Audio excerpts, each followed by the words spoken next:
At 7:30 tonight, we got Clemson, who's 4-5, traveling over 20 Louisville, who's 7-2. Louisville favored by 2.5 on ESPN. Cade Klubnik for the Tigers, gone 180 of 265, thrown for 2,136 yards, 14 touchdowns, 5 interceptions.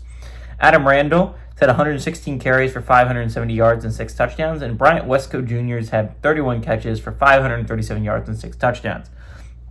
Miller Moss has gone 197 of 309, thrown for 2,132 yards, 11 touchdowns, 7 interceptions. Isaac Brown has had 91 carries for 782 yards and 5 touchdowns.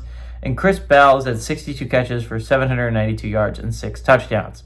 Clemson is actually 8-1 against Louisville all time. Last game did go to Louisville, so they ended that streak last year in 2024. Clemson is 4-0 when traveling to Louisville. They're 4-0 in one-possession games against the Cardinals. Dabo is 8-1 during his tenure against Louisville. Brom is 1-0 against the Tigers. Okay. I don't know if there was a bigger loser last week than Louisville, right? You could argue that Iowa and Missouri and Memphis, because they just, their playoff hopes are practically shot now, that they really can't get to the college football playoffs thanks to the losses they took last week. But man, it's Louisville. To me, it's Louisville. Louisville went from my 10 seed, and it looked like when Virginia was upset against Wake, it looked like they were just the obvious choice to move to the 9 slot. I mean, it was... Not only that, they could have moved up significantly more than that. I mean, the 8th seed is held by Oregon. That wasn't an unattainable team to pass, right? And then they lost to Cal at home. And it's just not a great loss to take if you're Louisville. They went from being my 10 seed, and if they had found a way to hold on against Cal in overtime, to moving up to at least my 9 seed, likely my 8, to falling not only out of my college football playoffs, but they're not even in my first 4 out. So again, Louisville's in not a great spot. There's a few upsides to Louisville, but for me it's this. Tiebreakers kind of inherently go Louisville's way, for the most part, right? If you go down the line, if you're looking at our 2 loss squads, Virginia beat Louisville, Louisville beat Miami, Miami beat Notre Dame beat USC, USC beat Michigan.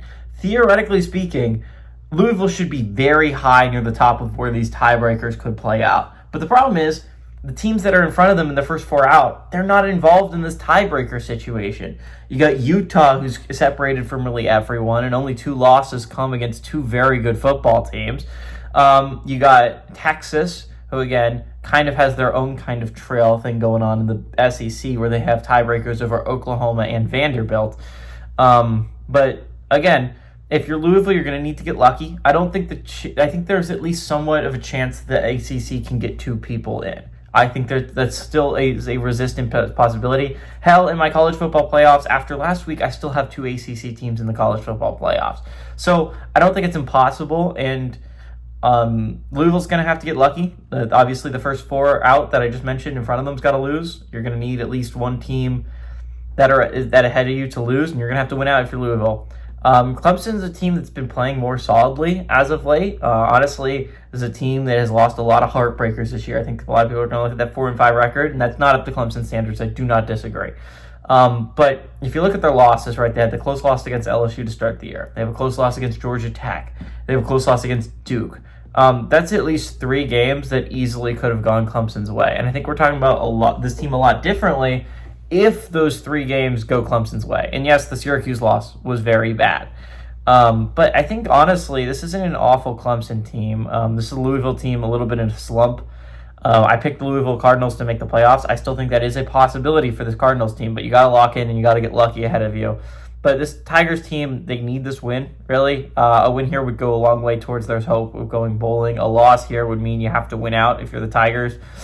And the way this team's been playing, I don't know what your hope of that is if you're actually a Clemson fan. This is a big game on the road.